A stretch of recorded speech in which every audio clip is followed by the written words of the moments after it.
say Twande. Twande means let's go.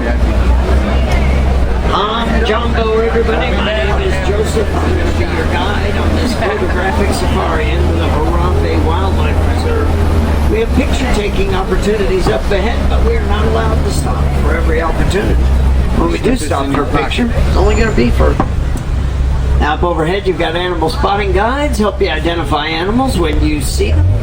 We don't see every animal on every trip, but a lot of animals out here. When I spot them, I'll tell you something about them as well. Now this adventure begins in the Little Ituri Forests. Forest animals use their colors and markings as camouflage. They will hide from predators. See my favorite animal off to the right. You're looking at the tail end of an okapi. See him off in the distance on the right side? See those stripes on his legs? I bet you're looking at him saying he must be related to a zebra. Well, nope. He's very unique in appearance, and he's also very unique because he's the only relative there is to a giraffe. See bongo up ahead on the left side. Cinnamon-colored animal with white vertical stripes. All the bongo, both male and female, have heavy swept-back horns, and they use those horns to get deep into the brush and hide.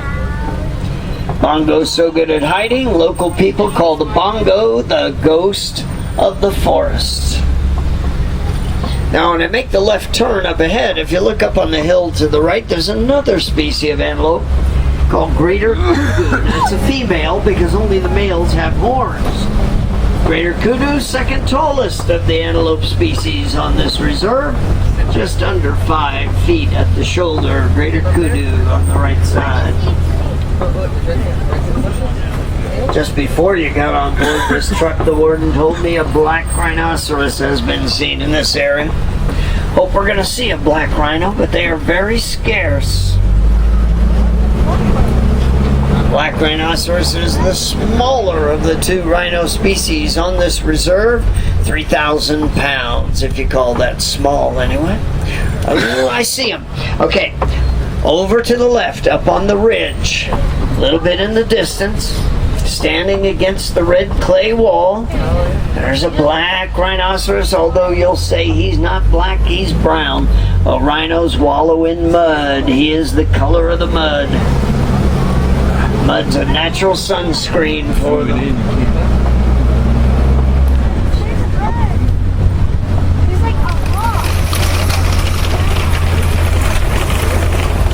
Now this road that we're on is going to take us to the Safi River.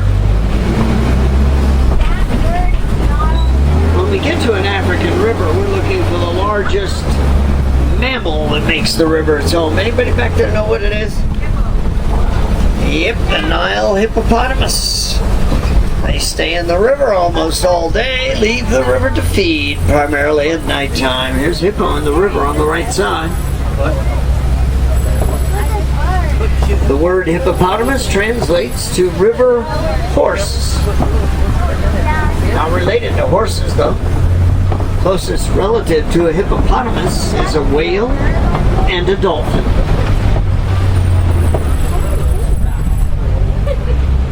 Pink-backed pelicans on the island. Whoa, look at a hippo way down the end of the river. Just came up out of the river. Here's one walking on the bottom right here. They don't swim very well. They walk on the bottom, but they can stay on the bottom holding their breath for up to 8 minutes.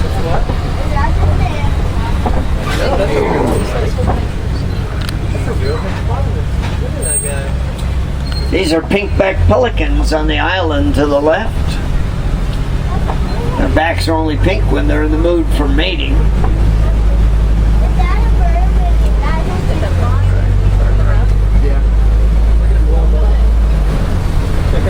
The hippo right here on the left side.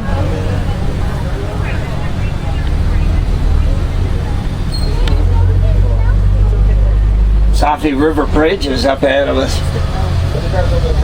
Here's a new sign on the bridge. Hadhari, it says, caution, weight limit 4 tons. 4 tons? That's only 8,000 pounds. Oh boy, you don't want to know what this truck weighs. but I'll bet you that's why these vultures are here. Look down below us on the left to see some more hippo in the river. Oh boy, there's Nile crocodile down below on the river bank. 16 feet long, 500 pounds. When they attack, they bite with 2,000 pounds per square inch of bone-crushing force. Oh boy, let's hope this bridge holds together.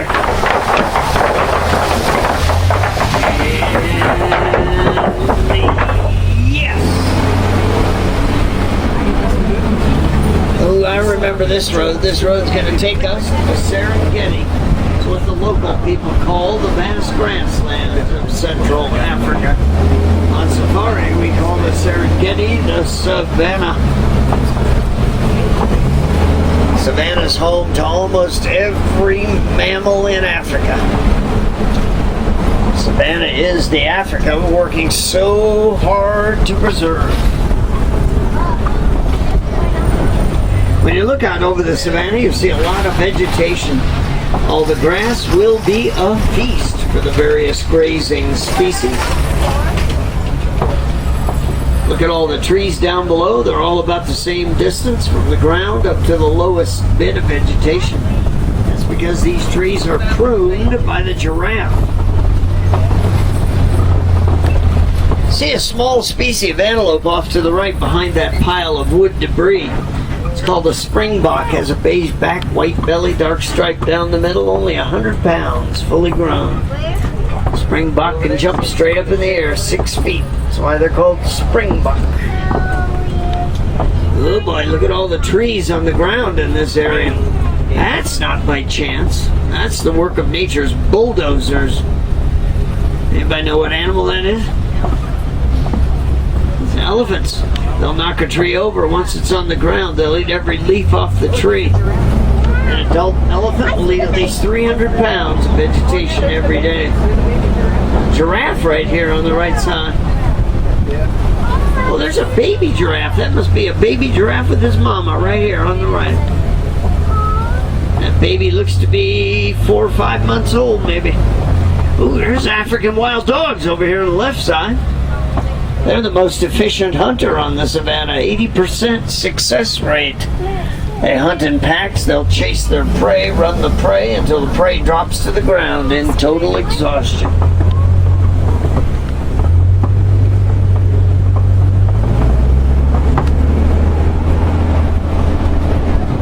Sable antelope over there on the left, sitting on the ground, dark brown animal. Very territorial animal. You've heard of the fight or flight system? Well, they only have fight. Now, all these trees on the ground. Elephant's appetite's getting them in trouble with local farmers. Population growth in this area means farmers are cultivating land on the savannah for food. That human encroachment means habitat destruction for the elephants. Elephants have been known to raid farmers' crops. Farmers, working with the Disney Conservation Fund, they've discovered a very interesting way of keeping the elephants out of their fields, and it does not involve any violence. Anybody know how they do it? It's bees. Do you know elephants are afraid of bees? They put up beehive fences around their fields to keep the elephants away. Now the giraffe sitting on the ground over here on the left. Don't see that very often. Not the adults anyway. They're always vigilant watching for predators.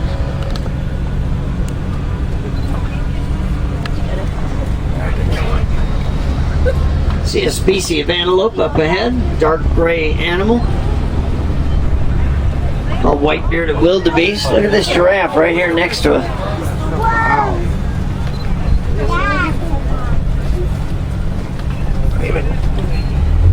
White-bearded wildebeest, the most abundant of all the migratory species on the savannah. Over 1 million will migrate every year, 500 to 1,000 miles, looking for fresh food. And collie cattle in the palm trees on the right. See the huge white horns.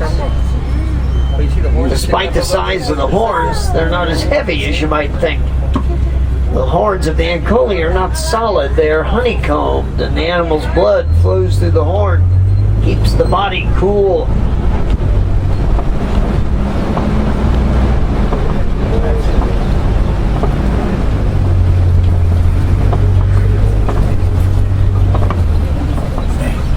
More giraffe on the left.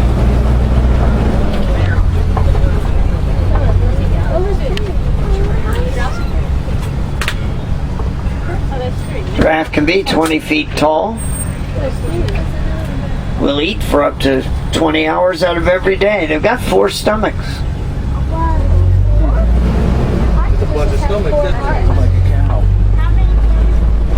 Last time I made this right turn up ahead, I was face to face with an elephant. Elephants live in herds, and females stay with the same herd their entire life. That could be 40 to 50 years in the wild. Now, male elephants, they will leave the herd. They'll leave the herd as young as 8 years of age, all the way up to 15. Once they leave the herd, male elephants will live the life of a bachelor from then on. Every now and then you may see several male elephants together in a bachelor herd, but that's just temporary. They never form permanent bonds. Look up on top of the rock here to the left. That's a mandrill monkey. Bright colored blue and red nose, largest of the African monkey species. That's a mama with a baby. See the baby right there? The dominant male in a troop of mandrills will weigh 100 pounds. Makes the adult females look like babies. They only weigh 30. Yeah. There's the road we're going to take. See it in the distance on the right? Between those cliffs? That's a shortcut. It's going to take us deep into elephant country. Wait a minute. Road closed. Oh boy, the bridge is gone. 2 weeks ago I was here, there was a bridge right there. Oh, there's an elephant back there. I don't know if it's a young bull. May have trampled that bridge. We're not going that way. We could be in trouble up ahead. I was on this road about 6 months ago. There was a bridge. I barely made it across. Oh, here's that same bridge. I don't believe it. It looks worse. Held together by cable. Oh, cross your fingers and hold your breath. We're going to have to take a chance here.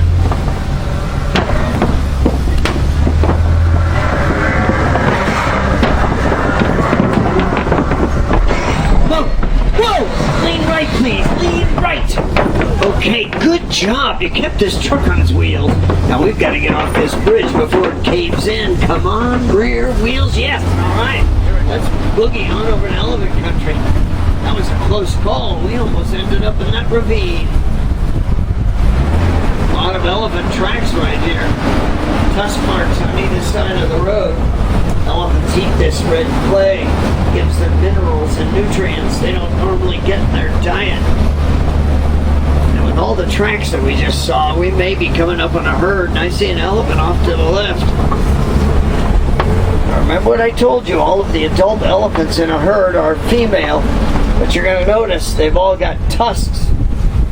Poachers kill elephants for the ivory in their tusks. Sadly, more than 90 elephants are killed every single day.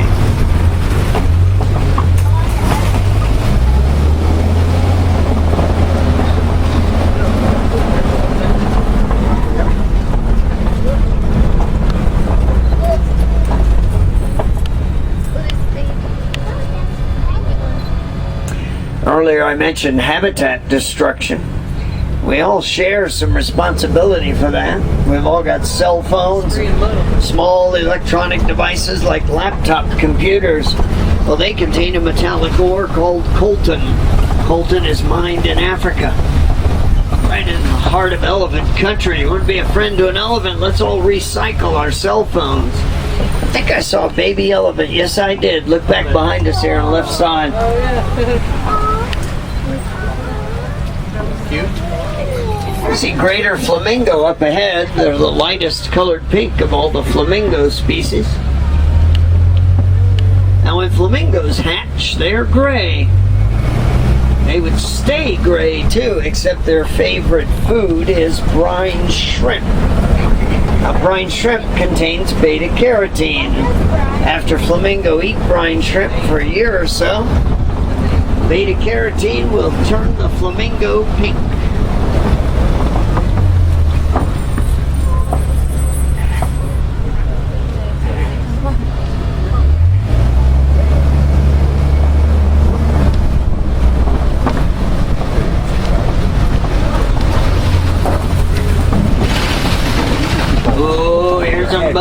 Mud pits on the savannah attract white rhino, and here they are. They wallow in the mud just like their cousin, the black rhino. Right there, buddy. Look at her. Two of them. Now, if you look at the mouth of the white rhino, it's how they get their name. The mouth is wide. The Afrikaans word for wide is weit with a V. They were called white rhino. Just got mispronounced so many times they became known as white rhino. Look over here on the right side.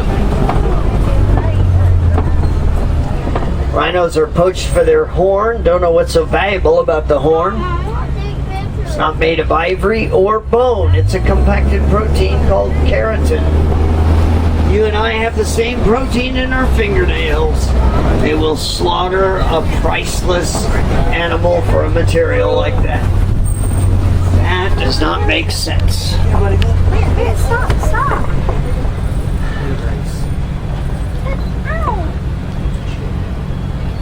I'd like to welcome you all to Big Cat Country. It's what I call this part of the reserve. I call it that because I've seen cheetah here in the past. Cheetah's the fastest land mammal, can sprint 60 miles an hour.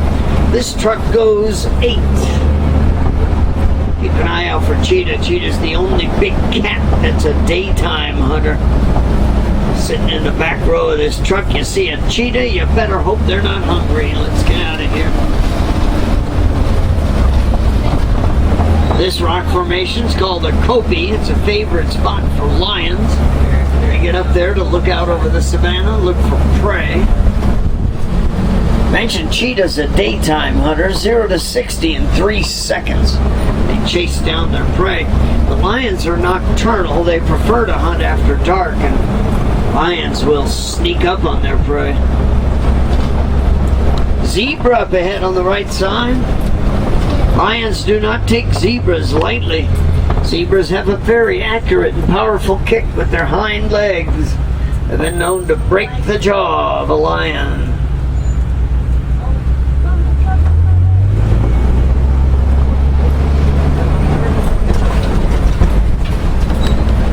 Lions are inactive 18 to 20 hours out of every day, spend most of that time sleeping.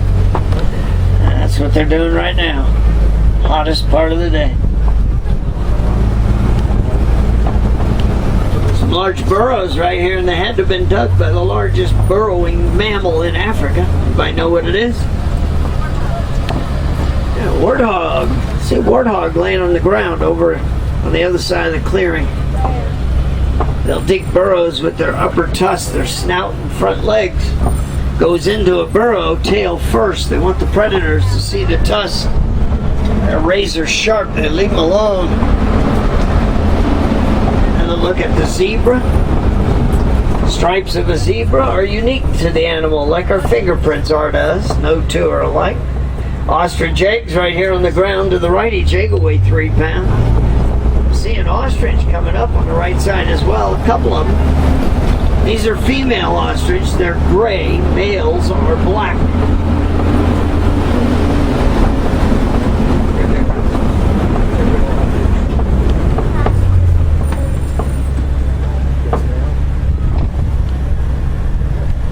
Another damaged bridge. This is not our lucky day. 3 in a row. Oh boy, at least this one's short. Let me just try to tiptoe this 30,000 pound truck across this, oh boy, very rickety bridge. Front wheels are off, so at least I'm safe, man. So are you. I just hope we don't see any more bridges. We are pushing our luck. Now as I turn right, if you look up on the hill to the left, you're going to see a scimitar horned oryx. It's a species of antelope that lives in North Africa, mostly in the desert, and can go weeks, even months without drinking water. That animal can get all the moisture it needs to survive just from the plants that it eats. These are yellow-billed stork on the right, the ultimate carnivore when it comes to birds. They will eat just about anything, fish and snakes and frogs and insects, small mammals. They'll even eat other birds, the yellow-billed stork.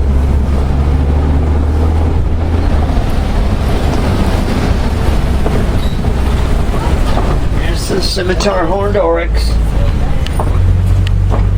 Uses its body temperature to conserve water. It won't sweat until it gets over 115 degrees body temperature. I mentioned recycling earlier. Recycling is, when it comes to conservation efforts, just one of many things we can do. And you'd like to do more. Take the train, the Wildlife Express, up to Rafiki Planet Watch. Visit the conservation station. I hear the train whistle in this. Learn how to help endangered animals. A lot of things to see and do up there, but young children really enjoy the affection section. Some facilities would call it a petting zoo. Meet some domestic animals up close and personal. Now I recognize this gate. It's on the outskirts of the village. Now this gate means I'm going to have to drop you off at the nearest warden's post. And from there, it's a short walk back to Harambe. On that walk, you'll pass the entrance to the Gorilla Falls Exploration Trail. I'd like to encourage you to visit that trail. The trail's a self-guided tour. See a lot more of the wildlife that's right here in Africa. Now gather up your personal belongings. Once again, my name is Joseph. It's been my pleasure to be your guide. I'd like to invite you all to come back and see us again on this thrill ride. No two trips are ever the same, and our wild animal friends make sure of it. On safari, we don't like to say goodbye. We use the word kwaherini. It's a Swahili word that translates to go well. So kwaherini, everybody.